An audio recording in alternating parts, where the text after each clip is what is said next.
Bueno, buenas tardes a todos. Muchísimas gracias por conectarse a este webinar.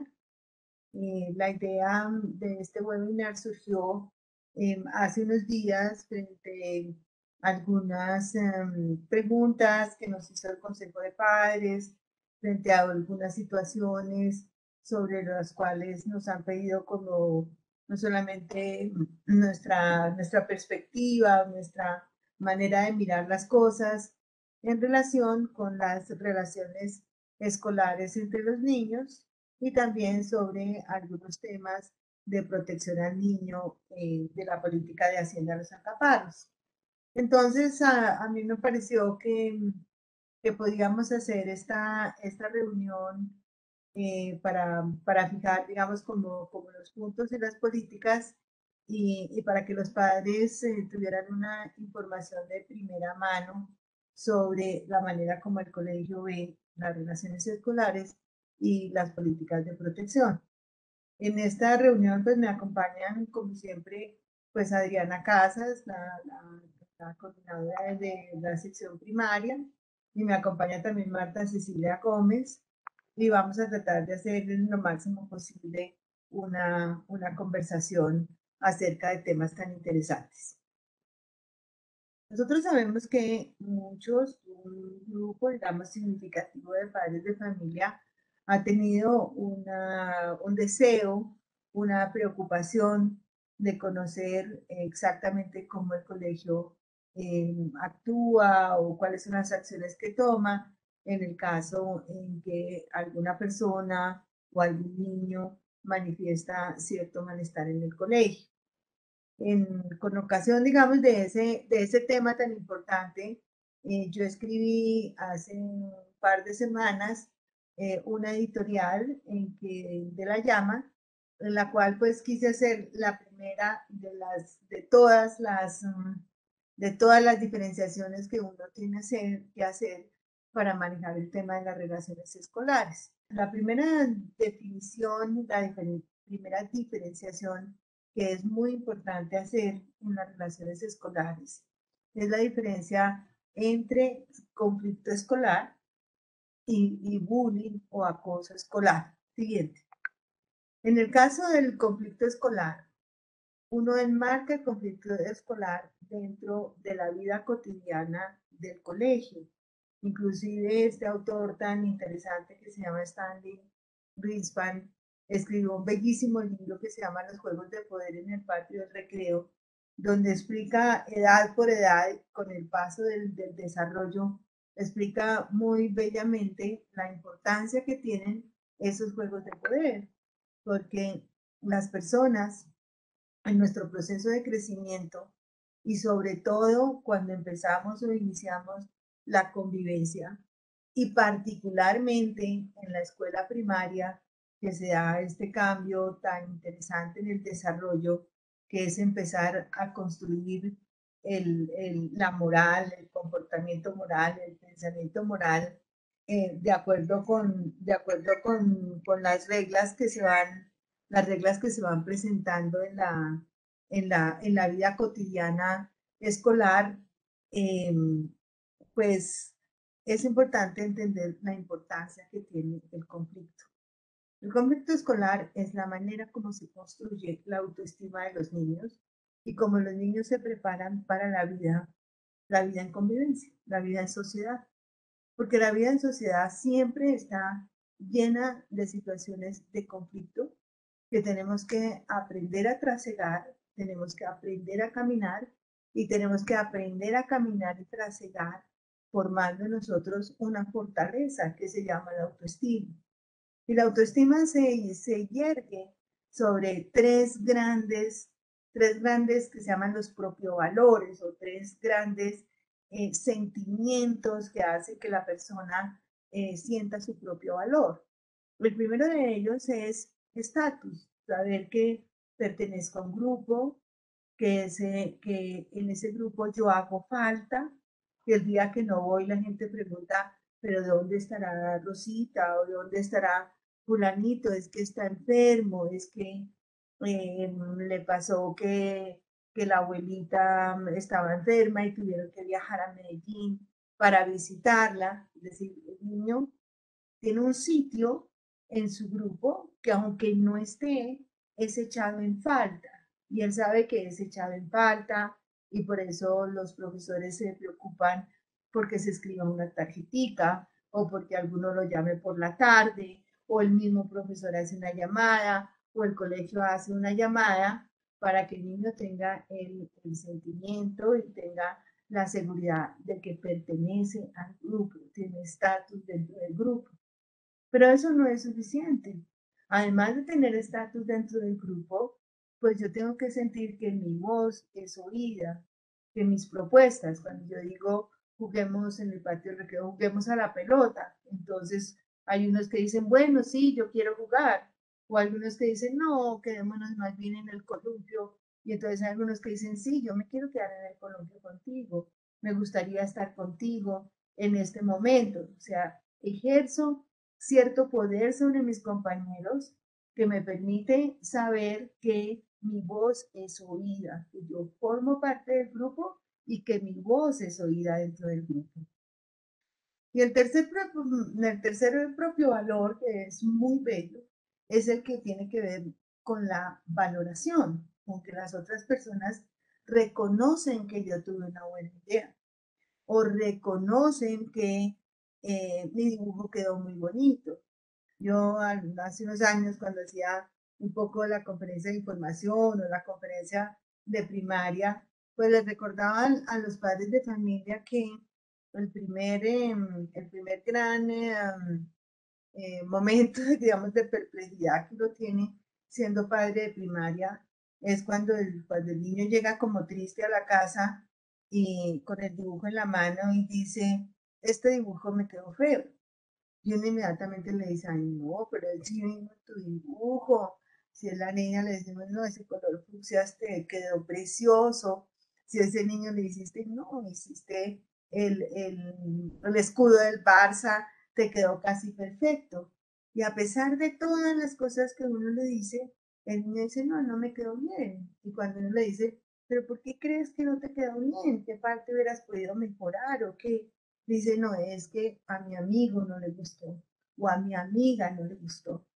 Entonces, ese trasegar cada día entre lo que le gusta a los amigos, lo que no le gusta, lo que valoran de uno, la manera como oyen las propias ideas, el sentir que pertenezco a mi salón, a mi grupo, por eso es importante la marquita en el pupitre, por eso es importante en el morning meeting que me llegue el turno de compartir las palabras o contar la anécdota que yo quiero contar, ese proceso que se da más o menos de primero a quinto elemental, primero se van cerrando las primeras brechas de el mundo es mi propio mundo, y empiezo a abrirme al tema de mi mundo son los otros niños, pues es un proceso natural en la vida. Por eso Stanley Crispin escribió ese libro tan bello, diciendo, no tenemos que asustarnos,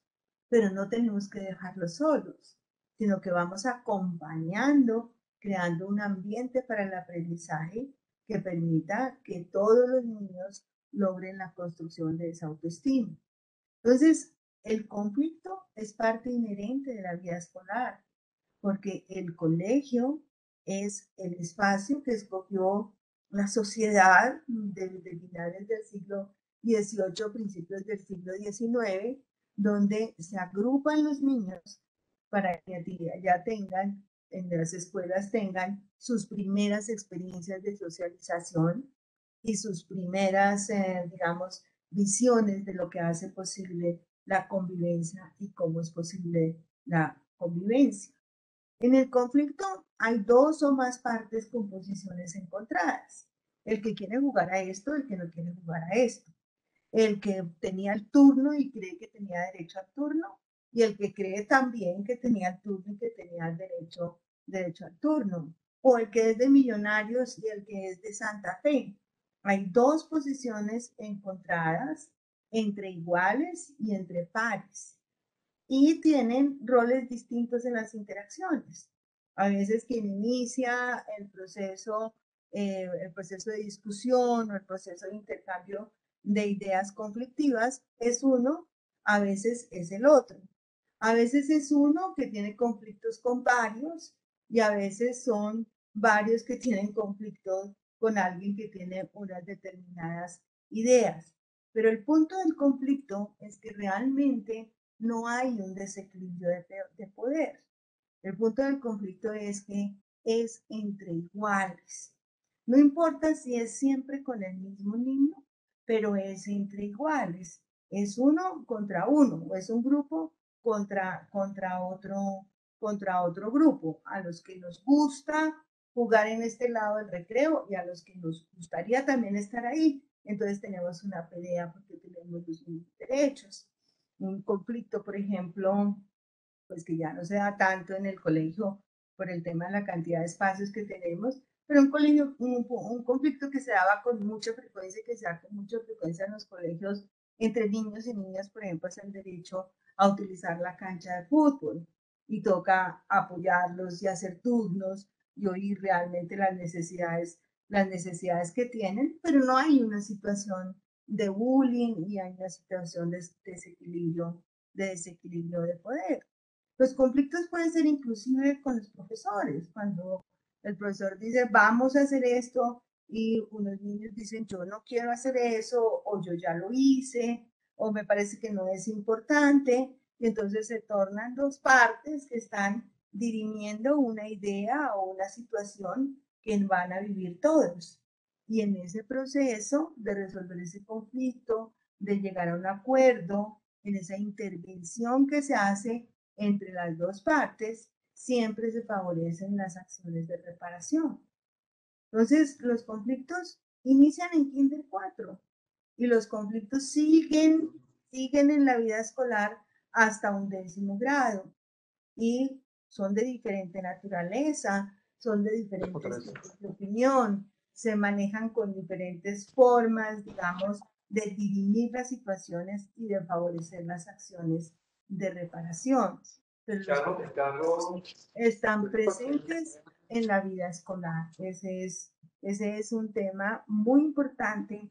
Uno quisiera que cuando su hijo llegue al colegio, todos los momentos de la vida escolar fueran momentos pacíficos y fueran momentos en que los niños no tuvieran molestias. Pero crecer también implica un poco entender las vulnerabilidades de la vida, reconocer las propias Yo me acuerdo en mi casa, fragilidades que Marcela uno era que tiene. mandaba, porque ¿Pasó no me algo? faltaba. Era como, De las propias vulnerabilidades de la vida y de las propias fragilidades y aprender a negociar las propias fragilidades con los otros. Parte muy importante de nuestro colegio, que lo voy a explicar un poquito más adelante, es este fundamento en la ética del cuidado, porque este fundamento en la ética del cuidado pues supone que a través de este proceso también se va reconociendo que vivir en sociedad es vivir en una situación de interdependencia y que yo puedo correr muy rápido solo, pero seguramente si corro con los otros voy a llegar mucho más lejos. Entonces, el conflicto es parte de nuestra vida y por eso desde Kinder 4 iniciamos el proceso de enseñarles a los niños la resolución de conflictos. Siguiente, por favor. Muy diferente, pero no totalmente ajeno, es el tema del acoso o el bullying. Lo que realmente diferencia el acoso del bullying es que hay una diferencia de poder. Es decir, que la persona que está de alguna manera ejerciendo sobre mí un comportamiento que me vulnera, se ha asegurado de alguna manera, o por amenaza, o por presión, o porque está rodeado de otros, se ha asegurado de que haya una diferencia de poder. Es decir, yo de alguna manera no tengo miedo.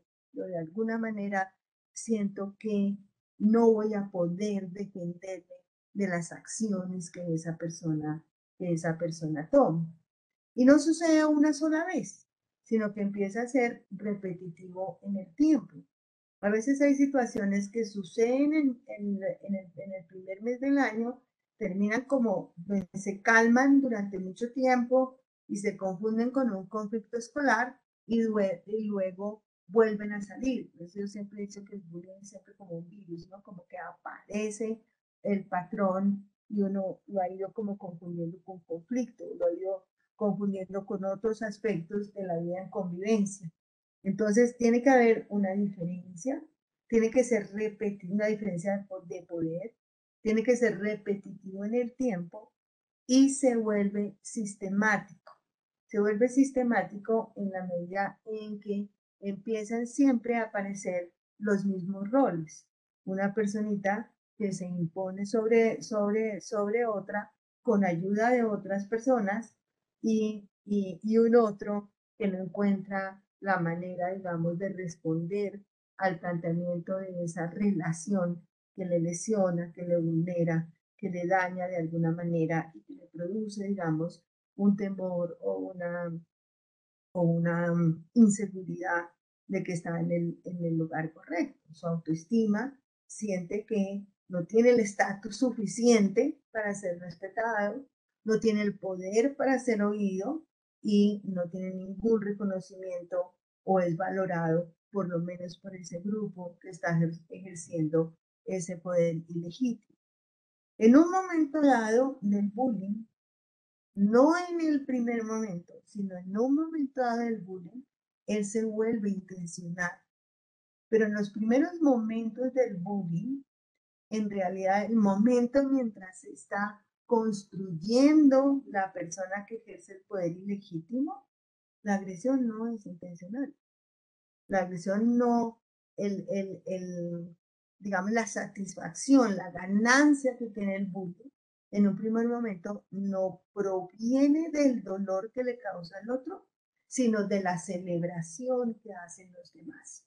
O sea, hay como dos procesos, digamos, diferentes o dos momentos diferentes. Mientras me estoy convirtiendo en esa persona que ejerce un poder ilegítimo y luego cuando ya la agresión es intencional, ya sé que lo hago llorar, o ya sé que lo molesto, o ya sé que le quito valor, o ya sé que no tiene herramientas para defenderse. La víctima usualmente es vulnerable y se va haciendo más vulnerable. No es porque tenga una condición de vulnerabilidad, sino que como no encuentra en ella misma recursos para poder poder, digamos, responder de una manera asertiva a la situación que está viviendo, pues se hace cada vez más vulnerable y se va silenciando un poco en ese camino. Entonces, como ustedes pueden ver, no se puede confundir el conflicto con el bullying. Son dos cosas completamente diferentes y sobre todo cuando se está en la escuela primaria, en los años de, digamos, de segundo a quinto elemental, pues los padres oirán con mucha frecuencia situaciones de conflicto y oirán con menos frecuencia situaciones de acoso escolar, pero son totalmente diferentes. La siguiente, por favor. Digamos, como planteamiento que yo les estoy haciendo, pues es un planteamiento que anima desde el principio el proyecto educativo del Colegio Hacienda Los Alcaparros. Para nosotros, en el centro de la vida escolar están los estudiantes.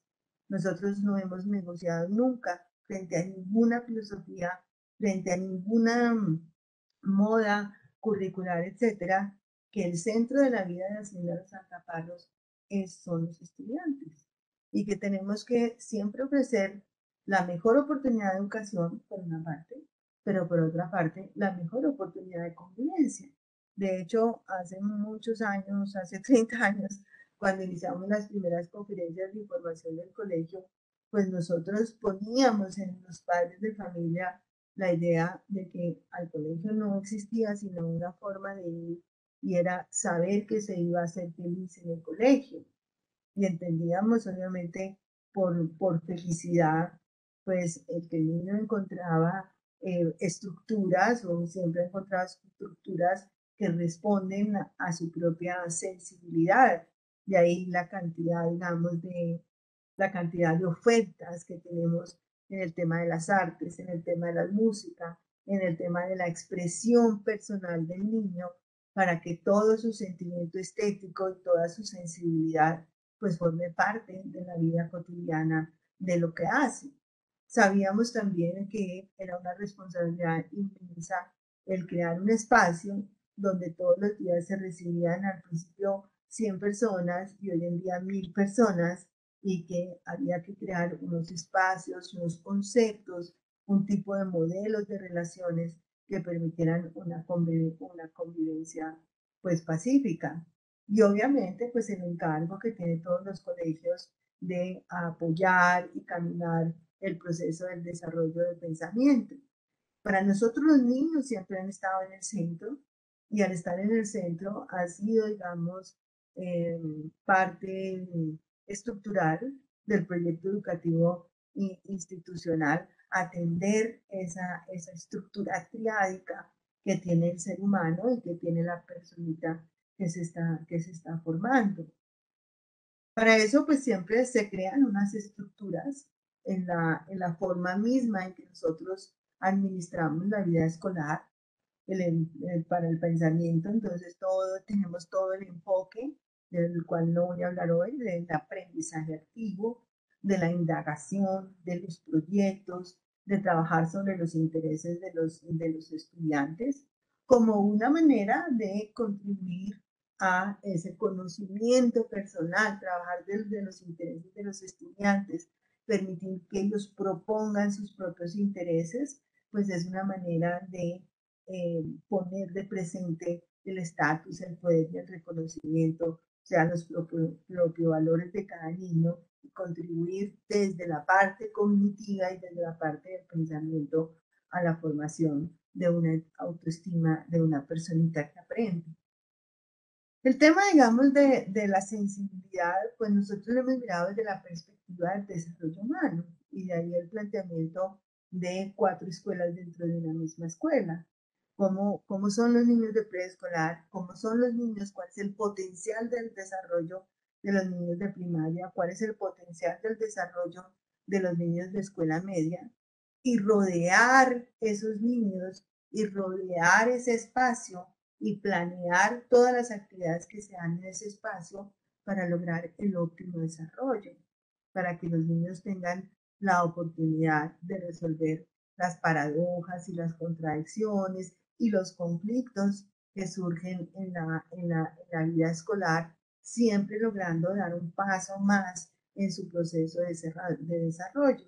Y en tercer lugar, y quizás muy importante en el tema, digamos, de la convivencia, pues la visión humanista que el colegio tiene en una ética del cuidado. Muchas veces entendemos la ética del cuidado en una perspectiva de que todo el mundo se tiene que convertir en ser en el cuidador del otro.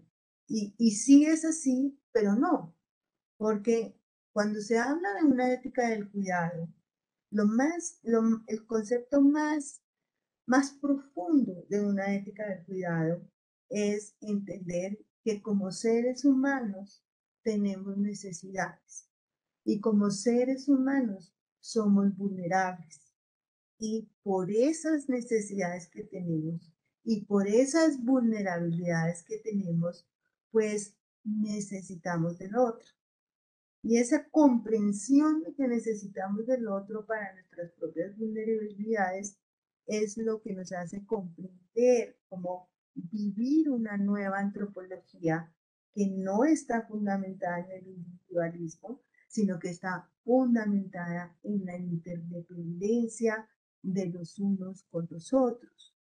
Cuando yo comprendo que yo soy, digamos, una persona tímida o soy una persona eh, eh, digamos, mi parte vulnerable es que no puedo hablar muy bien en público, cualquier cosa que yo sienta como algo que no es una fortaleza en mi vida, Cuando me uno con otro o me uno con otros o hago un plan conjunto de un proyecto, por ejemplo, mi voz puede ser oída a través de otros.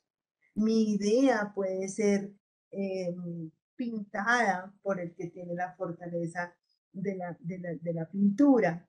Cuando yo comprendo que mi necesidad se complementa en las fortalezas de los otros y que las necesidades de los otros se complementan en las necesidades que yo tengo, entonces he iniciado el camino de una comprensión del ser humano desde una ética del cuidado, que me va a permitir, a partir de mi propia fragilidad, ponerme en los zapatos de los otros, tener una situación de empatía, si se quiere usar esa palabra, y comprenderme en la relación que establezco con los otros. Ese es el fundamento, ese es el fundamento formativo de Haciendo los Alcaparros, que lleva a los valores, que lleva a la ética, pero realmente parte de una antropología en la cual yo como ser humano me comprendo interdependiente. Y su contraparte, cuando yo me comprendo independiente, entonces en el fondo estoy solo. En el fondo solamente dependo de mí mismo y entonces tengo mayor dependencia de los otros. Y entonces tengo que hacer actitudes de usar poderes que no son legítimos, de todo lo que sucede en nuestra sociedad, donde el individualismo impera, el hecho de que es mi pensamiento, entre comillas, usted no sabe quién soy yo puedo tomar justicia por mi propia mano, y esos elementos de nuestra propia sociedad, pues son los grandes bullies de la sociedad. Pero cuando yo me comprendo humildemente desde mi necesidad, desde mi fragilidad y de la empatía que siento porque el otro me fortalece, porque el otro me permite llegar más lejos, porque es con el otro que yo convivo, entonces es un pensamiento de raíz, pero no es un pensamiento que engrana de una, es un pensamiento que se está formando, que es nuevo en la sociedad, que en la misma pandemia, no es tan nuevo, ¿no? Pero no ha logrado, digamos, encontrar su camino en esta sociedad capitalista, competitiva, eh, y que, digamos, se está abriendo un camino importante ahorita después de la pandemia, o por lo menos todos lo soñamos durante la pandemia. Y Haciendo los Alcaparros inicia un camino así, desde el primer día de colegio. Eso supuso crear un montón de estructuras. Eso supuso pensar el proyecto educativo, creando no solamente estructuras, sino también algunos importantísimos, digamos, como rituales, que son como los puntos de partida que nos permiten a nosotros decir, ahí está la magnitud de la formación. Entonces, por ejemplo, en el preescolar, que es el momento más tierno de la vida, donde los niños están saliendo pues, de su estructura triádica de su familia, donde son como los emperadores de la familia, ¿cierto? Y llegan al salón por primera vez, y en el salón por primera vez tienen que esperar el turno. Yo siempre digo a los papás de preescolar que el día que empieza realmente la socialización en el preescolar es el 31 de octubre, cuando de cada casa sale la cenicienta más divina del mundo, con el pelo negro como la noche, la piel blanca como la nieve, los labios rojos como el rubí, y su papá la ha alzado 1000 veces y le ha dicho, eres la Blancanieves más divina del mundo. Y cuando se sube al bus hay 20 Blancanieves, todas creyéndose las más divinas que hay, porque así se lo han dicho sus padres. Esas Blancanieves, o esos hombres araña, o esos piratas que llegaron todos, tienen que iniciar un juego de aceptación los unos a los otros. Y es maravillosa la manera como lo inician. Ellos se comparan y dicen, pero tu peluca sí se parece más a la de Blancanieves, pero mira que mi delantal más cosa. O mi disfraz de hombre araña sí tiene la goma que se pega, no sé cómo. Es decir, ellos entienden rápidamente que hay unos disfraces mejores que otros, que este lo logró de una mejor manera, pero aún así podemos jugar juntos, aún así podemos disfrutar el día juntos, comernos los días juntos o hacer una gran comparsa de un desfile de solo Blancanieves o de solo Alicia o de solo ya se me olvidaron todos los nombres de ahora, la del hielo se me olvidó. Eh, ellos inmediatamente, ellos inmediatamente llegan a arreglos de ese caso. En primaria tienen que madurar esa situación.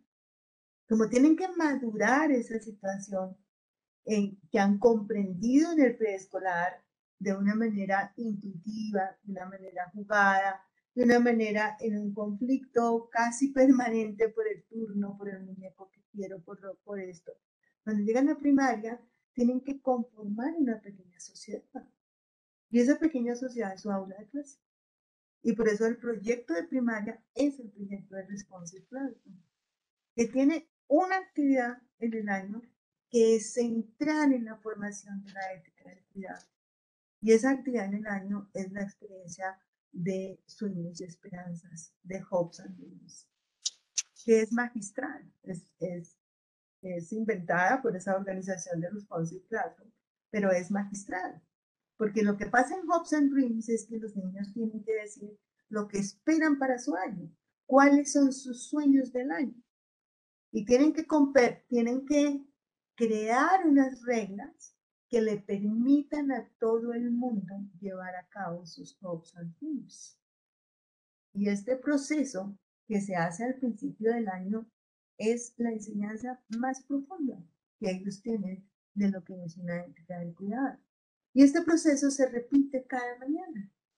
Cada mañana, cuando los niños llegan y ven la sonrisa de su maestro o de su maestra, donde son invitados a sentarse en el tapete, donde son invitados a saludarse de alguna manera, a mirarse a los ojos, donde han oído su nombre en el primer saludo que hace el maestro, han oído su nombre en el saludo que hacen con todos los niños, por lo menos 2 veces dicen, yo soy importante en este salón, yo tengo estatus en este salón.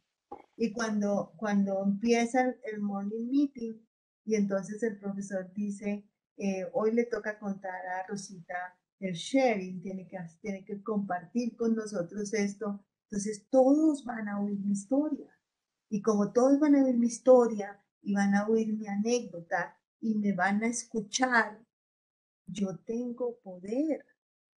Y cuando me van, dicen, no, ay, a mí me pasó una vez lo mío, siento mucho que te haya pasado eso y no hayas podido ir a la finca de tu abuelita este fin de semana. Cuando hay ese reconocimiento, pues yo me siento valorada.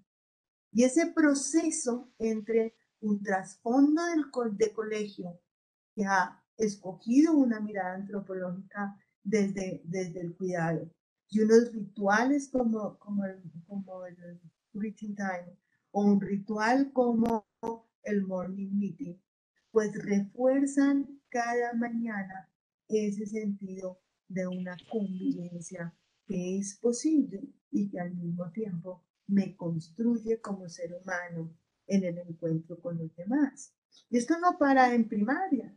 Cuando entramos a la escuela media, entonces tenemos los círculos de poder y respeto y reconocimiento, lo que llamamos el PCR, donde los estudiantes también se reúnen cada mañana y trabajan temas y se oyen opiniones y tienen una oportunidad de sentir, digamos, el vínculo de lo que significa el aprendizaje activo. Eso sucede porque hay una intencionalidad clara de que hay que formar la convivencia. A veces a mí me parece que los padres de mi familia se imaginan que los niños salen al recreo y allá puede suceder cualquier cosa. Y no puede suceder cualquier cosa. No puede suceder cualquier cosa porque los niños son contenidos desde su propio espíritu, desde su propia manera de ser en el mundo cuando llegan a este ritual. Otros colegios tienen otros rituales. Puede ser el ritual de hacer las filas y el director o la directora dirige unas palabras o regaña por algo y establece quiénes van aquí, quiénes van allá. Y hay un tiempo, digamos, donde esa comunidad se siente contenida por la voz de una autoridad. Nosotros tomamos otro camino, Hola. que es el camino del abrazo, es el camino del círculo al que yo llego y las personas me abrazan en el saludo, me abrazan en el compartir, me abrazan en hacerme sentir que yo formo parte de ese grupo. Desde el punto de vista del apoyo del desarrollo, entonces tenemos otras estructuras.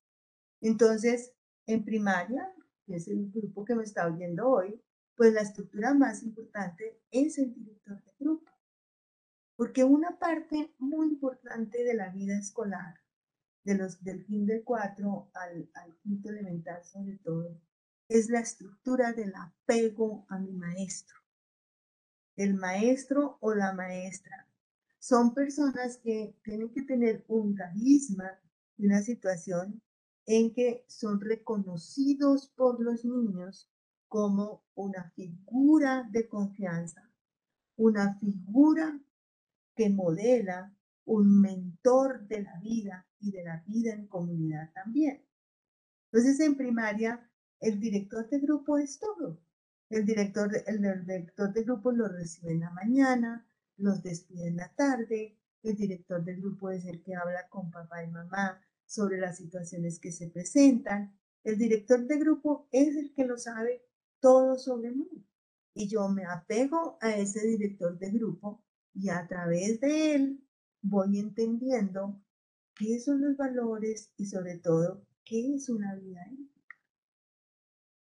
Cuando un director de grupo le explica a un niño por qué no tuvo una buena nota, o por qué su trabajo no era el mejor, o por qué está un poco preocupado por la manera como lleva sus relaciones con los demás, ese director de grupo es realmente el agente real de la formación de valores de una institución. Yo siempre lo he dicho, el colegio que realmente existe es el colegio del salón de clase.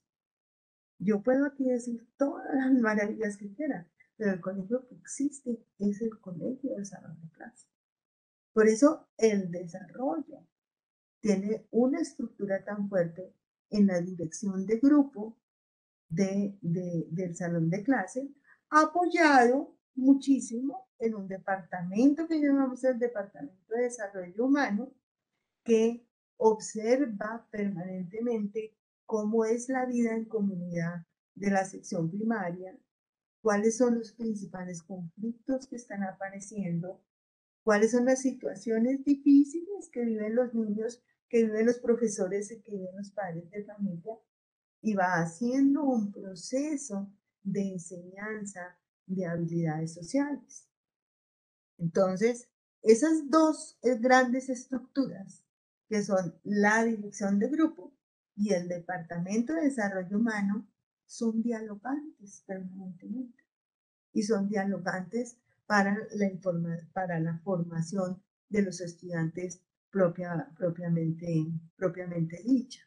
Y abrazan, por eso me gusta presentar esto en este círculo, abrazan la experiencia escolar de cada una de las aulas. Y todos nosotros estamos cuidados. ¿Por quiénes estamos cuidados? Estamos cuidados por unas familias. Estamos cuidados por unas familias que tomaron una decisión de escoger un tipo de educación para sus hijos. Por unas familias que tienen unas fortalezas familiares que ha sido nuestro punto de partida para que formen parte de nuestra comunidad, que tienen unas resiliencias y unas experiencias de vida, que son nuestras principales audiencias para las cosas que hacemos y que en pequeño pues son la sociedad que realmente importa para los niños, a la cual le tenemos que hacer todos la rendición de cuentas. Y por eso, en el fondo, las familias, digamos, que nos rodean, pues tienen derecho a una comunicación, tienen formas de intervención y formas de participación que deben entrar en ese abrazo de esos niños que estamos formando para, eh, que encuentren en su vida un sentido que nosotros hemos prediseñado como un sentido de vivir en la interdependencia y de vivir en la comprensión de la fragilidad humana para lograr un futuro mejor.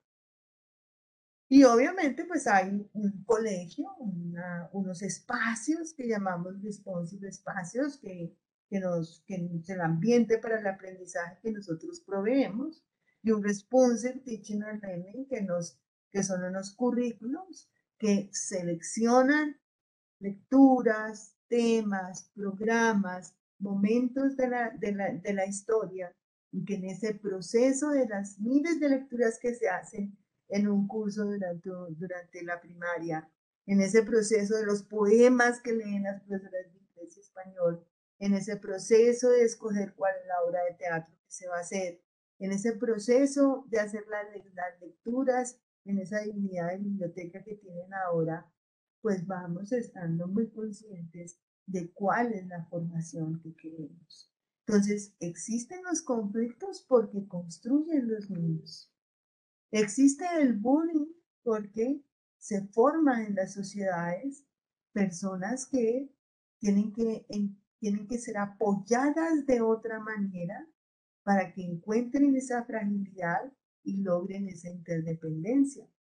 Pero hay una estructura que realmente es la que da cuenta de la formación de los niños para la convivencia. La siguiente, Juanes. Cuando uno habla de, cuando yo leía hace 3 semanas algunos pantallazos que me mandaron de algunos chats que pues realmente me entristecieron como muchísimo, yo sentía que los padres estaban como imaginando el colegio como si el círculo anaranjado fuera realmente la totalidad de la situación del colegio y solamente hubiera bullying y todas las relaciones entre los niños estaban como fundamentadas en el ejercicio del poder ilegítimo de los unos sobre los otros. Esta gráfica no es mía, esta gráfica es de Enrique Chaux, esta gráfica es de José Fernando Mejía, esta gráfica la ha utilizado también Efren Perdomo, que son como, Efren Martínez, perdón, que son como las personas que en este momento son reconocidos como los sabios en el tema del bullying. Y ustedes pueden ver ahí un poco la proporción de cómo son las cosas. Cuando vemos el círculo anaranjado, pues esa es la población, digamos, infantil, la población de niños y de jóvenes del colegio que no se meten líos o que ocasionalmente tiene algunos conflictos con algunas personas. Pero si miramos y comparamos el tamaño del círculo de los conflictos, pues es considerable el círculo de los conflictos, inclusive ellos tienen investigaciones más profundas de cómo funciona esto en los colegios, y esto funciona en los colegios donde no tienen más filosofías de la envergadura y de la raíz filosófica que tiene Hacienda los Alcaparros, ni unos profesores de la envergadura que tenemos nosotros. Pero ustedes ven que el tema del acoso y del bullying es siempre un tema significativamente más pequeño. Siempre es un tema que se refiere a unos individuos, se refiere a unas situaciones y que no son temas realmente generalizados. Entonces, eso es muy importante.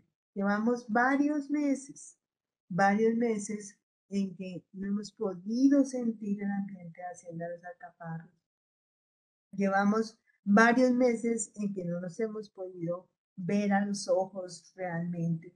Y tal vez de pronto me atrevo yo a decir que en nuestros imaginarios sentimos que estamos soltando a los niños todos los días como a una selva, al libro del Señor de las Moscas, y no es así. No es así. Estamos soltando a los niños a un ambiente que está preparado para recibirlos. Vamos a conocer un poquito más las cosas que hacemos cuando se presenta una situación de bullying, porque ya que las cosas que hacemos cuando hay una situación de conflicto. Siguiente, Juanita. Cuando hacemos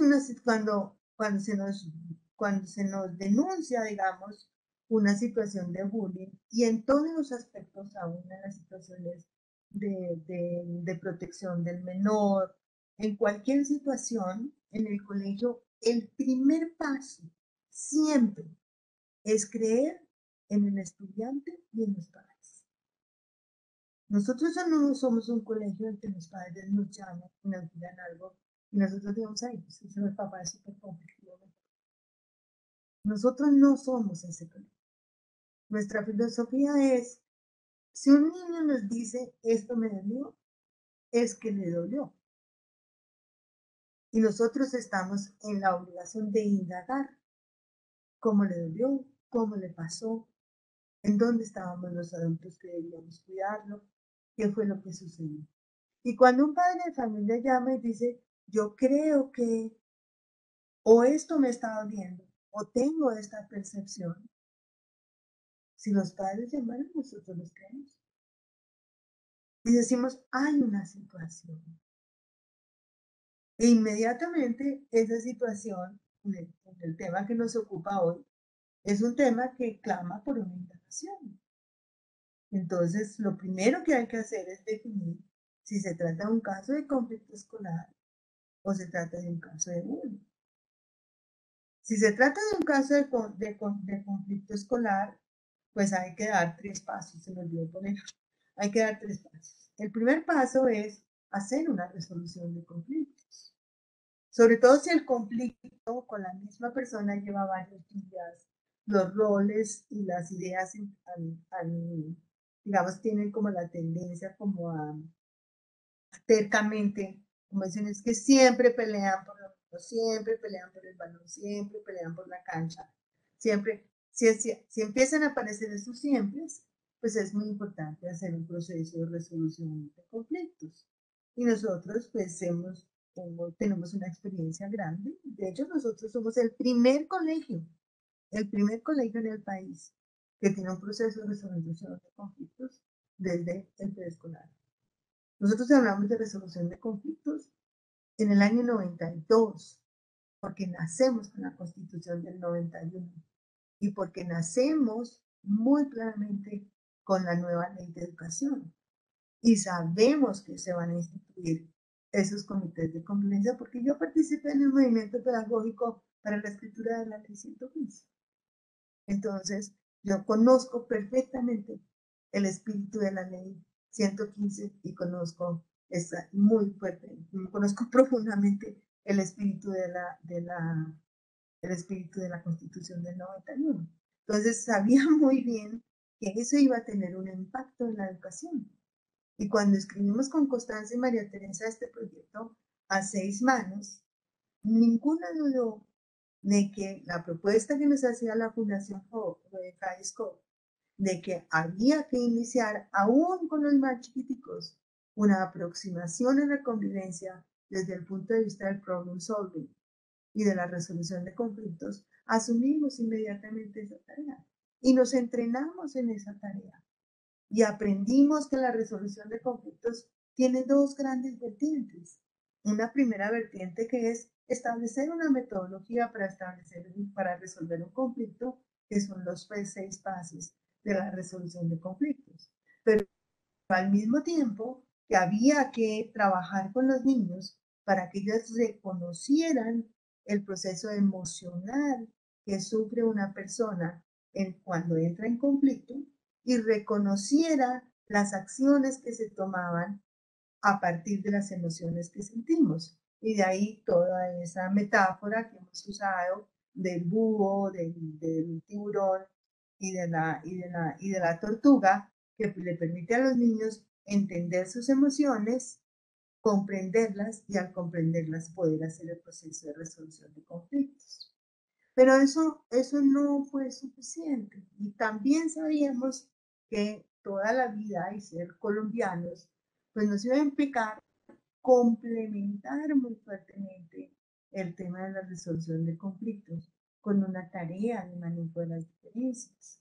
Y la tarea de manejo de las diferencias que este año yo personalmente hice los talleres de primaria sobre el tema de manejo de las diferencias, también es parte, digamos, de una mirada desde la ética del cuidado. Porque si ustedes recuerdan los talleres, cuando hablamos del manejo de las diferencias, realmente no es tanto aceptar al otro, no es tanto hacer lo que el otro diga, sino encontrar en mi diferente la zona de valor en la cual podemos actuar juntos. Evitar el juicio sobre la diferencia y cambiarlo por encontrar la zona de valor, la que nos hace interdependientes. Y todo el proceso de primaria en desarrollo humano es enseñarles a encontrar esa zona de valor. Y el tercer paso que se me olvidó ponerlo es el entrar en el proceso de la reparación y de la restauración de la relación. Y miren eso tan importante. La reparación es decirle al otro, oye, reconozco que te hice daño. ¿Qué puedo hacer para que tú vuelvas a sentirte con estatus, poder y reconocimiento? ¿Qué puedo hacer para que tú recuperes tu dignidad en la relación? Y cómo, segundo paso, podemos restaurar nuestra relación. Entonces, el conflicto escolar es también una oportunidad de aprendizaje, no solo de autoconstrucción, sino de aprendizaje de cómo se vive la vida. Cuando nosotros tenemos una situación de bullying, nosotros lo primero que hacemos, o cuando nos han dicho los padres, o nos han dicho los niños, o nosotros hemos notado que tal vez aquí nos está viendo, o es que se ve como tristongo, o lo vimos solo en el recreo, o le pasó un día que le rompieron un lápiz, o le pasó esto el día. Empezamos a notar que hay una situación que esto, lo primero que hacemos es conversar con los niños. Lo primero que hacemos es conversar con los niños y acto seguido o simultáneamente conversar con los padres. Nosotros tenemos perfectamente claro que quienes mejor conocen a los hijos son los padres. Que nosotros no tenemos mucho que aportar en ese conocimiento. Y al contrario, que nuestro mejor camino siempre es caminar con ustedes. Por eso, de manera inmediata, el teléfono suena en su casa. De manera inmediata, hay una nota que dice quiero hablar contigo.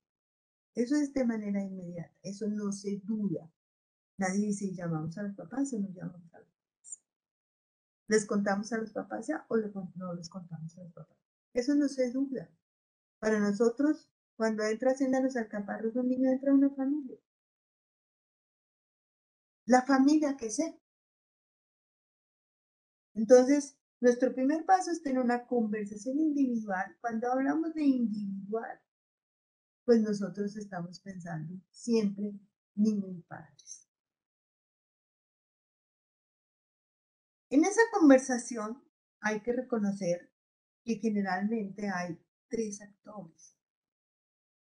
Entonces, hay un actor primero, que es el que habla con nosotros, generalmente, no primero, sino un actor segundo, que es el que habla generalmente con nosotros, que generalmente es quien o nos cuenta la situación o tenemos a través de muchas palabras, de muchas preguntas y de muchos momentos, lograr que nos cuenten la situación. Y tenemos una conversación con esa persona. Esa conversación siempre es una conversación de creencia, de confianza, y es una conversación donde buscamos explorar las habilidades de resistencia. Oiga que estoy diciendo resiliencia, no estoy diciendo resistencia. ¿Cuáles son las habilidades que ese niño? Porque las tiene, porque todos los seres humanos tenemos habilidades de resistencia. Entonces necesitamos que él las reconozca, él o ella las reconozca o por lo menos sienta que en la conversación con la psicóloga o en la conversación con su maestra están esas habilidades de resistencia. Porque no lo vamos a dejar hundir como una víctima, si es que son sus hijos. Entonces, buscamos empoderar su fuerza interior, que él reconozca su fuerza interior e inmediatamente, mientras se completa todo el proceso, nosotros empezamos a hacer la creación y el apoyo de nuevas redes de amigos y de nuevas redes valorativas. Porque es que sucede muchas veces que la personita que está siendo acosada quiere pertenecer al grupo de los que lo están molestando. Entonces, tenemos que conversar con ellos para saber cuáles son los valores que esta personita le ve al otro grupo para querer pertenecer y cómo podemos ayudarla a construir una red valorativa que le permita encontrar rápidamente otro grupo de amigos. Entonces, nosotros no nos distraemos en la vulnerabilidad de la personita que está siendo vulnerada, sino nos ocupamos de la fortaleza de la personita que está siendo vulnerada para que mantenga su autoestima. No por el contrario, sino de una manera diferente. Hacemos lo mismo con el actor 1.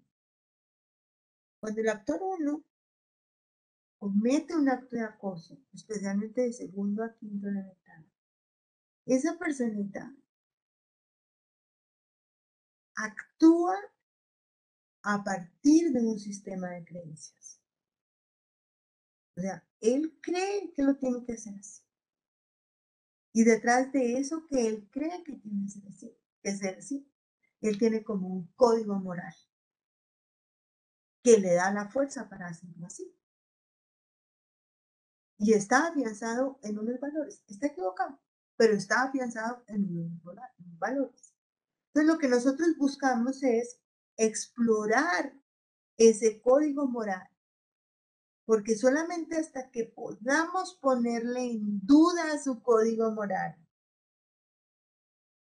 ese niño va a poder el paso del compromiso de una transformación más allá de firmar un compromiso en una oficina.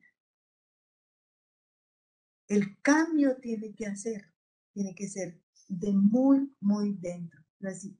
Y el tercer actor son los observadores.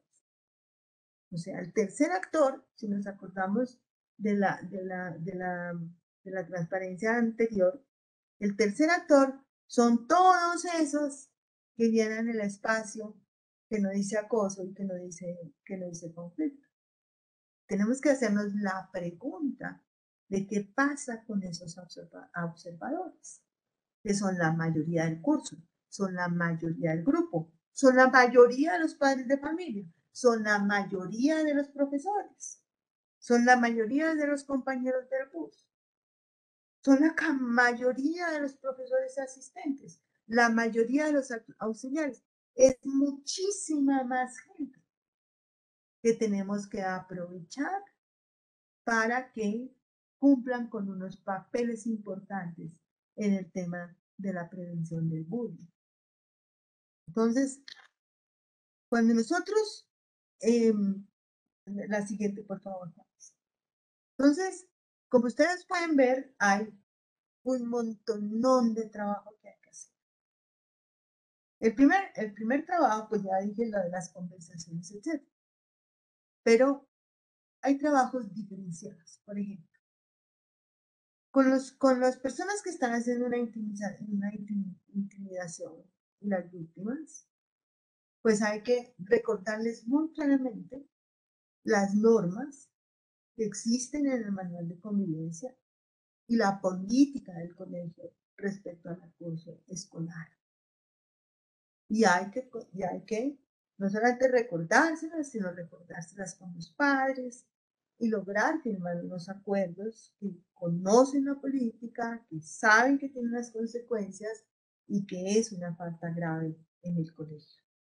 Igualmente, la víctima tiene que reconocer que hay una política, saber que está protegida y saber que tiene unos derechos en la situación en que está en el acoso. Pero se ve bien en el diagrama que cada uno tiene un trabajo que hacer. Entonces, la víctima debe ser atendida. Y esa atención nosotros lo hacemos desde la conversación que les acabo de explicar para despertar estatus, poder y reconocimiento y manejar autoestima. La víctima tiene que aprender a hacer un manejo de sus emociones, comprender claramente que no toda acción que sucede la puede atribuir a la situación de acoso, porque en la víctima que está asustada, cualquier movimiento que hace el intimidador lo atribuye a una situación de acoso, no siempre es así. Entonces, tiene que ponerse un poquito como neutral para que no todo lo que le hace el intimidador lo sienta como tan personal. Y una estrategia pues básica que es establecer redes con otros amigos, inclusive a veces hemos trabajado con padres de familia para establecer redes en una clase de música por fuera, o redes con un deporte, o redes en el club social a los que pertenece, donde, donde pueda probar, digamos, como su propia valía y esté tranquilo. Y un tema muy importante, pero del cual pues no voy a hablar hoy porque es importante que tengamos una reunión con eso, es enseñarle un nuevo lenguaje a la víctima. Es el lenguaje de la asertividad. La manera como puede establecer su dignidad, la manera como puede ponerle un límite al intimidador, pero a partir de un lenguaje asertivo. Pero del lado de la víctima, como ustedes pueden ver, la idea es el empoderamiento. Del lado del intimidador, pues la idea es lograr una transformación de una creencia que tiene. Y esa creencia es un código moral. Los niños no actúan con mala intención, sino hasta muy tarde en la vida. Un niño de cuarto elemental no actúa con una mala intención, actúa con una creencia de fondo que le permite hacer lo que está haciendo. Al mismo tiempo que le hacemos como reconocer claramente que está afectando a otro y que a eso no tenemos derecho. Entonces, el intimidador tiene una conversación que es muy diferente a la de la víctima. Y en medio de todo esto, pues están los observadores. Entonces, fíjense que los observadores tienen que, ¿cómo se dice? Como que los tenemos que atender un poco con aspectos de los que tienen los intimidadores, de la conversación con intimidadores, y aspectos de la conversación de las víctimas. Porque hay que hacer todo ese trabajo de empoderamiento, ¿cierto? Que está fundamentado en la ética del cuidado, pero hay que presentárselos como un caso de responsabilidad social. Tenemos que ponerlos de nuestro lado para que haya una acción de rechazo a la agresión. Recuerden que el observador también tiene un poquito de miedo de que a mí me puede pasar lo mismo, ¿cierto? Y el observador no sabe que estamos haciendo este trabajo. Entonces, no está tan seguro de que pueda haber una transformación. Entonces los observadores también tienen que ser atendidos a partir de las direcciones de grupo, a partir de las campañas que se hacen, a partir de las lecturas que se hacen, a partir de la clase de desarrollo humano sobre habilidades sociales. Un tema, digamos, es muy importante trabajar con los observadores. La siguiente, Juanis, por favor, es que el bullying no puede existir, no parte de un solo niño, nunca, ni podemos decir, ese es necesariamente. Esa señalización no es tan fácil de hacer. La siguiente, por favor. Porque el bullying, decía Pierce en un libro, el bullying es como el aikido, como el principio que tiene el aikido, que es el arte marcial de la paz, y según el cual es necesario poner atención a la periferia de la energía, pues allí es que se desarrolla más impulso. Cuando yo hago las conversaciones, cuando pienso, digamos que si hay una situación que amerita, entonces yo misma hago las conversaciones con padres y muy especialmente las conversaciones cuando hemos identificado la red, digamos, como de acoso. Y mi trabajo consiste principalmente evitar, evitar a toda costa que un niño sea señalado como el único, de manera que los demás que están acompañando el proceso se desresponsabilicen.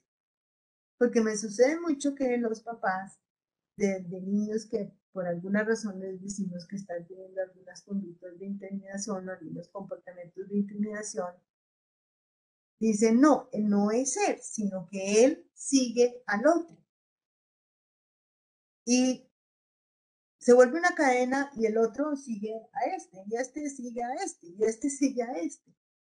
Y lo que yo quiero que los padres comprendan, y obviamente tenemos conversaciones muy interesantes y muy largas sobre el asunto, es que no es ni este, ni este, ni este, sino es la energía que se forma, como dice el Aikido, que le da impulso a cualquiera de los que están inmersos en ese círculo para portarse abusivamente.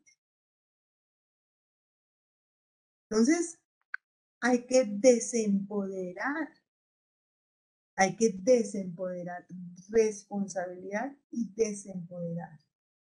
¿Cómo lo hacemos? ¿Cómo son esas conversaciones? Por ejemplo, esta es una conversación más o menos real, una conversación para encontrar, creencias ocultas. Entonces, la maestra le dice, ¿cuáles fueron tus sentimientos y tus ideas cuando la situación empezó? Porque está buscando, no le va a decir qué pasó, sino de una vez le pregunta, ¿cuáles fueron tus sentimientos y tus ideas cuando la situación empezó?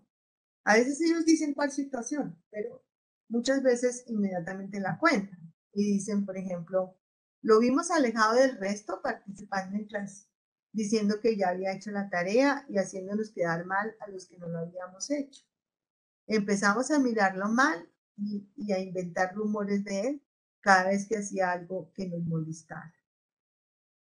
O sea, justifica perfectamente su acción. Él nos hace quedar mal, nosotros lo molestamos, ¿cierto? El maestro le dice, pero ¿qué es lo más importante para ti de lo que sientes cuando lo molestas? Estamos buscando allá esa sensación, ¿cierto? Que nos va a decir que podemos raspar, podemos tocar ese comportamiento moral.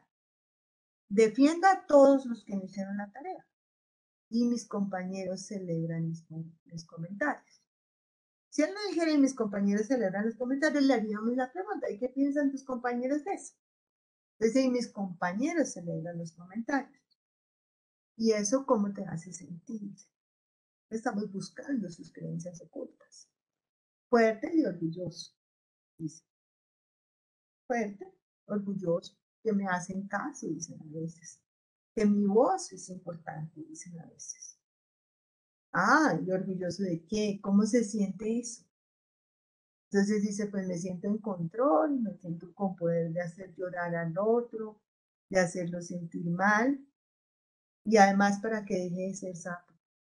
Y mis compañeros me van a reconocer más dentro del grupo.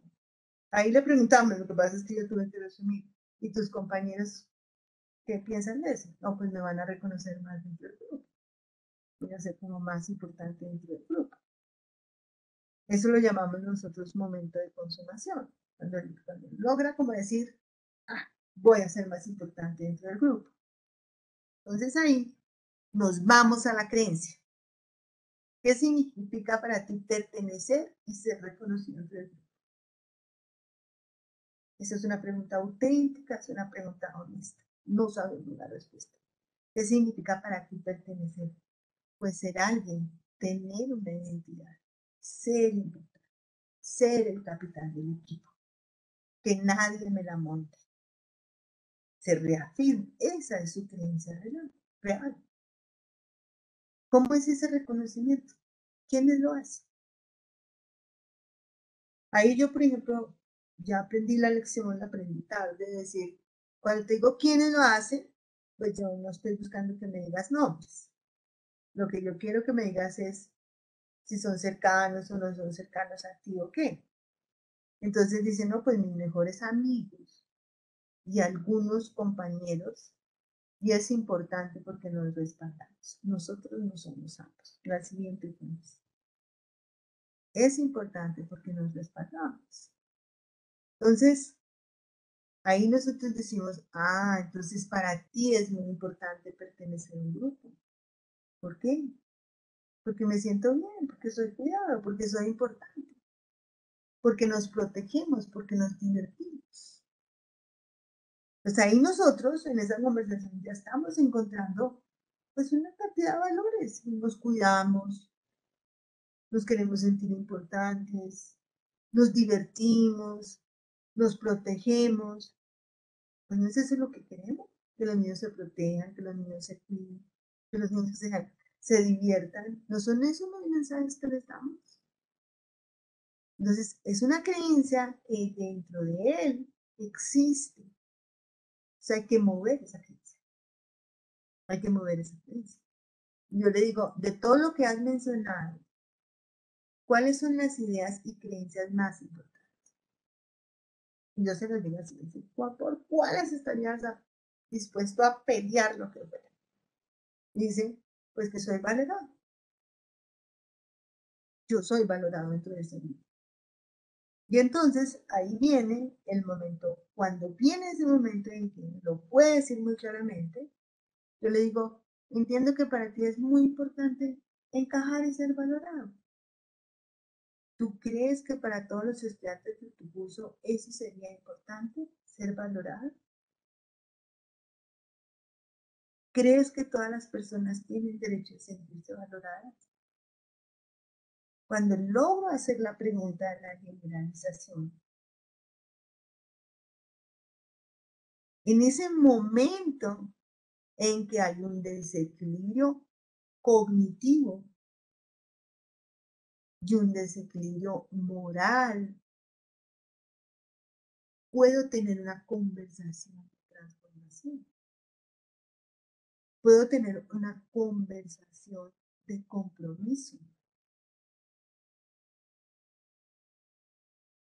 Puedo acercar esa personita a la empatía con los demás y puedo exigirle un compromiso.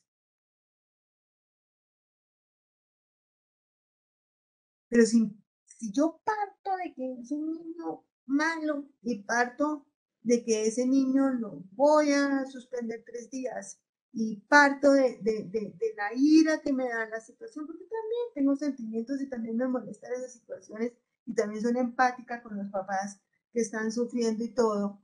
Si yo parto de eso, pierdo una gran oportunidad. Y es hacerle comprender a un ser humano que a veces tenemos creencias que son equivocadas. Pero no son equivocadas en sí mismas, sino que las puedo extender, las puedo actuar desde la justicia. Puedo querer un mundo mejor para todos. Puedo pensar que hay un futuro mejor.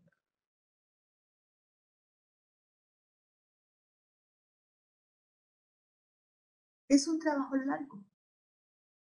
Es un trabajo dispendioso. Es un trabajo en el que a veces los padres de familia no tienen tanta paciencia, ¿no? Y en la mitad del camino, pues como es un interrogatorio largo y es incisivo y bueno, cuéntame cómo es esto y cómo lo sentiste y siempre ahí tratando de que caiga en una contradicción, tratando de, pues tenías como esta idea, ahora me estás diciendo esta, ¿no? Está simplificado de los papás, porque esto lo hago siempre con los papás ahí, somos con los papás. Yo les explico de qué se trata y los papás se sienten ahí y están ahí, y el niño sabe que los papás están ahí. Tratando de pescar ese momento en que yo puedo decir, esta es la creencia que puede ser colectiva. Aquí es donde está su sensibilidad. Esto no me lo invento yo, esto se lo inventó el constructivismo social, sino que me parece que es una posición muy honesta con los niños. Es una posición valorativa respecto a todos los seres humanos. Y es una posición donde el error nos saca de la situación difícil en la que estamos.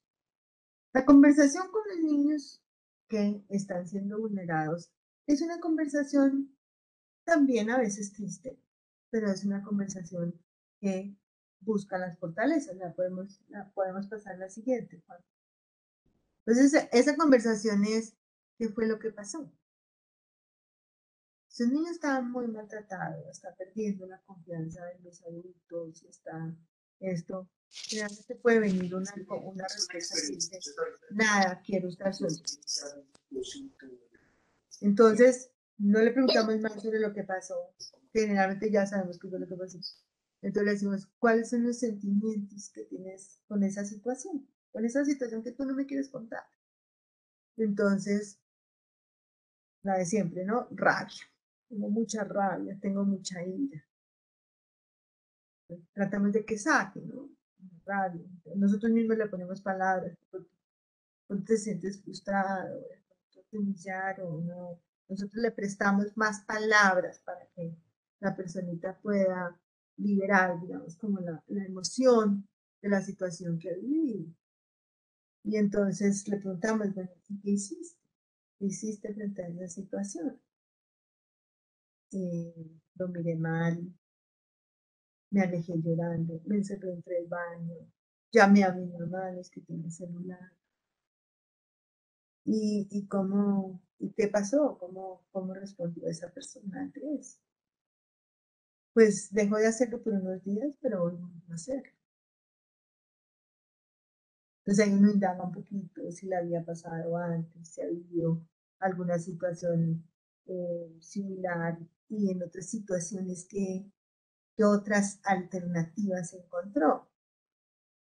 Entonces a veces dicen, pues le he contado al profesor, pero no hizo nada, por ejemplo, le pueden decir a uno. En otra ocasión, frente a una burla, en otra ocasión le dije a un compañero, pues sí, que deje ya de molestarme, yo soy así, o a mí me gusta ser así. Entonces, eso se reconoce. Veo que tienes estrategias para defender, que en algún momento te han funcionado. Y entonces la parafraseamos. Sientes que esa estrategia de mirar en los ojos, de no alejarte y decir lo que piensas te podría funcionar en este caso. Es decir, buscamos la resistencia.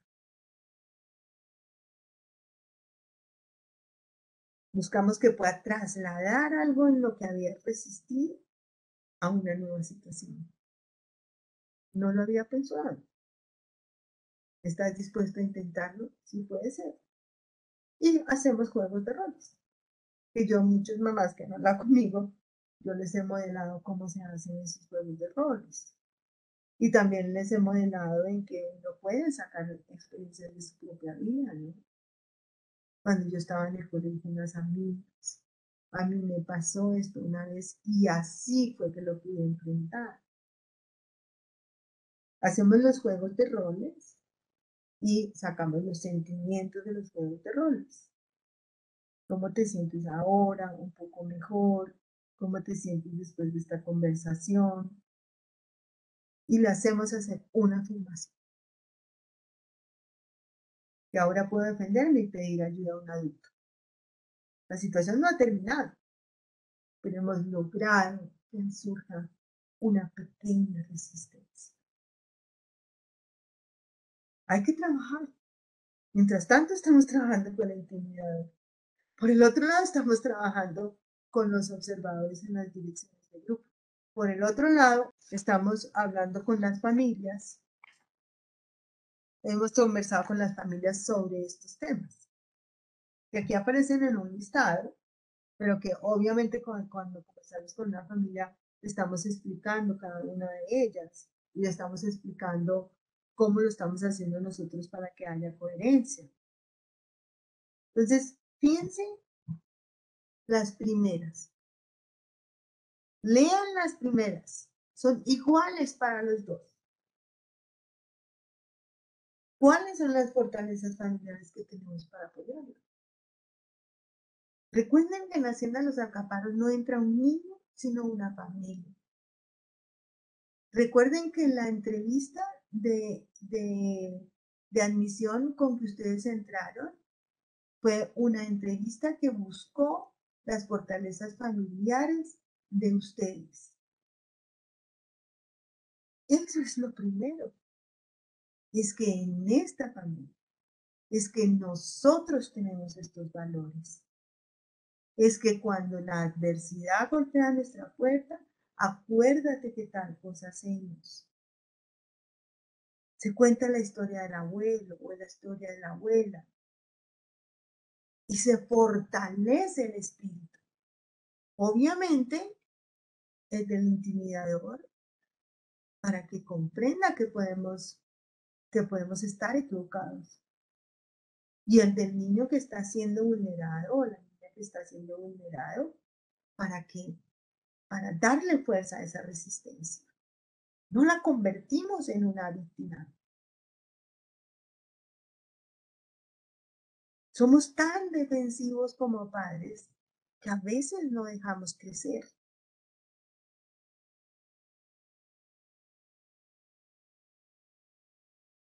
Defenderla también es fortalecer su espíritu, sin necesidad de que no pueda exigir sus derechos. Me cuesta mucho trabajo.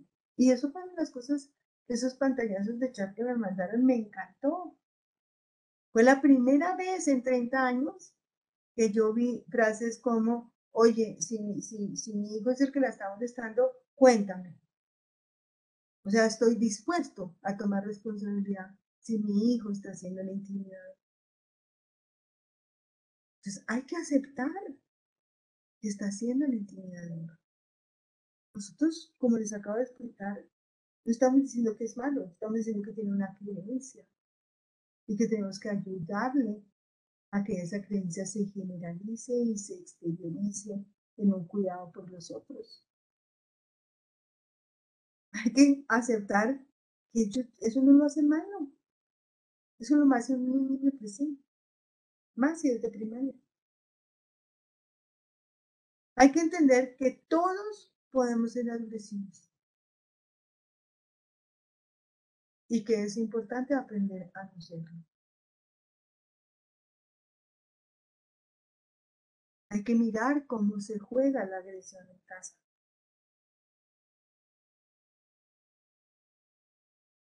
Porque ese es un modelo aprendido. Y hay una cosa muy bonita. Hay un filósofo que se llama Rollo May, que tiene dos bellísimos libros. Uno se llama Power and Innocence y el otro se llama The Power of the Will, el poder de la voluntad. Pero en el poder de la inocencia, dicen que la agresión viene del latín agro, y el latín agro es la tierra. Y que cuando los romanos decían agredir, en realidad significaba volver a la tierra, traspasar el castillo para volver a la tierra. En la agresión hay mucho de deseo de estar conmigo. Hay mucho de deseo de alcanzar. Pero hay que aprender a alcanzar de otra manera. Hay que aprender a alcanzar en la interdependencia, en la posibilidad de vivir con el otro.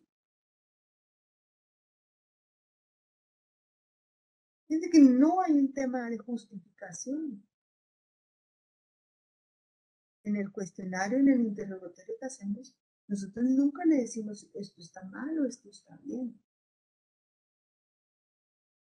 Estamos diciendo explora, conócete.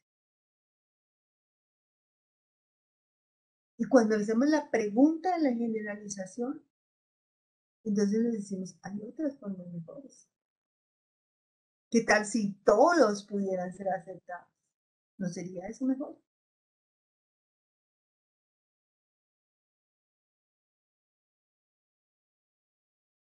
Hay que preguntarse cómo soy yo.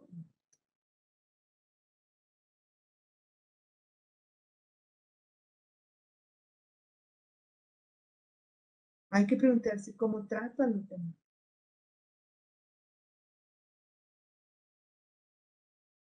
Y hay que hacer una comunicación inmediata con el colegio.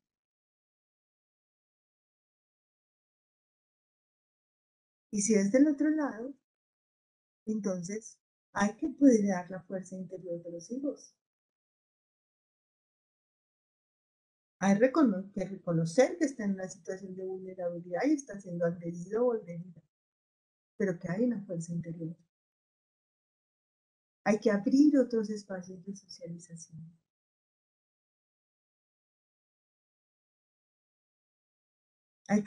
Nosotros estamos haciendo ahora un ejercicio que nos está dando muy buen resultado, que es haciendo a los niños en conflicto y en el otro, reconocer la historia que han vivido con sus amigos, reconocer como esa historia común de socialización que han tenido, para poder buscar otras redes de amigos. ¿Te acuerdas cuándo eras? ¿Te acuerdas que tú sí invitaste a tu fiesta de cumpleaños cuando estabas en segundo elemental? ¿A quiénes invitaste a tu fiesta de cumpleaños en segundo elemental? Ah, es que yo era amiga de este, y amigo de esto, y amigo de esto. Ah, bueno, entonces miremos a ver si podemos acercarnos a ellos otra vez. ¿Será que por unos días podrías jugar con ellos? Mientras por aquí baja un poco la marea. No promover nunca la agresión o la defensa agresiva. Y sobre todo no volvernos parte del problema, ni reaccionar con rabia. Porque los niños están estrenando la vida. Y nosotros somos los encargados de develar para ellos los misterios de la vida. Tengo que terminar porque se está haciendo muy tarde. Pero quiero terminar con una muy pequeña reflexión de mi propia como cosecha. Yo siento que estamos viviendo en este momento, no sé si la quieres pasar a una que dice post pandemia. Esto es un análisis que yo he hecho de mi propia cosecha, de mis propias lecturas, de lo que han publicado sobre los temas de salud mental, de sentarme a oír los profesores, de oír los coordinadores. Yo siento que nosotros estamos en un momento, el día de hoy estamos en un limbo. No sabemos si seguimos en pandemia o ya estamos en la pospandemia. No sabemos si los sueños y esperanzas que en los 2 años dijimos es que esto sí nos va a cambiar, vamos a ser otras personas, ¿no?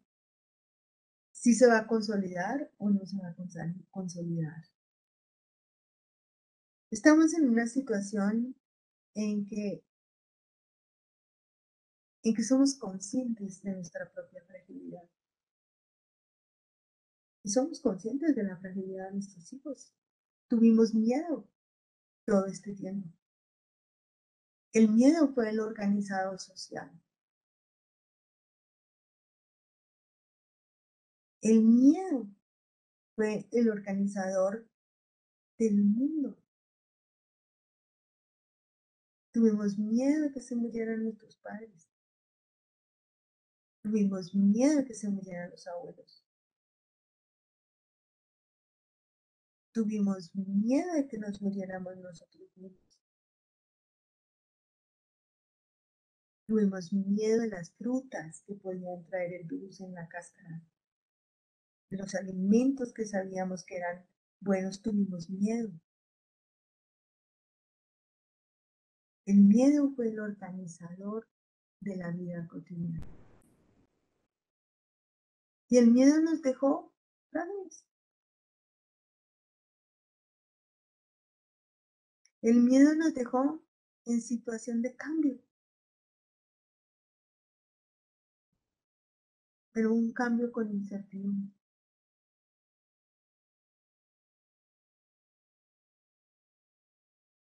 Y lo que el miedo se ha llevado, lo que el miedo se ha llevado es lo que nos hace fuertes. Se ha llevado la confianza, se ha llevado la seguridad, se ha llevado el reconocimiento de los unos y los otros, porque aún no nos vemos de una media cara. Y se ha llevado la motivación.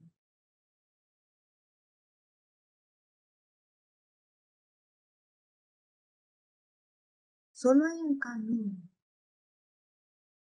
Solo hay un camino. Y es reconectarnos. Y la reconexión ha sido difícil. Yo espero que con todo este semestre, donde ya los padres fueron por sus notas, donde ahora tenemos todos los talleres de preescolar, primaria, escuela media, donde vamos a celebrar los 30 años del colegio, consolidemos esa reconexión. Y los imaginarios de que eso está cundido de bullying, eso son imaginarios. Sí hay mucha incertidumbre. Y sí nos toca todos los días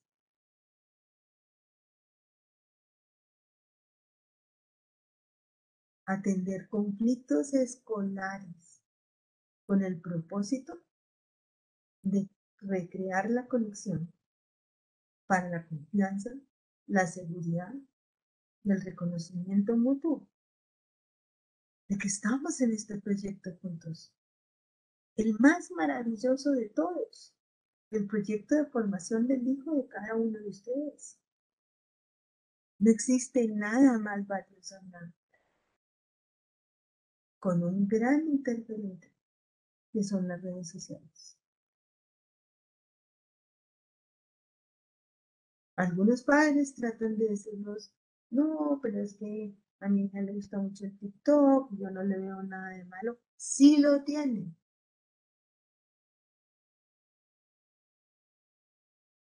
Es importante reflexionar sobre eso. No es trivial oír a los influencers. No es trivial tratar de conectarse todo el tiempo. Primero lo primero, y es la reconexión entre los seres humanos.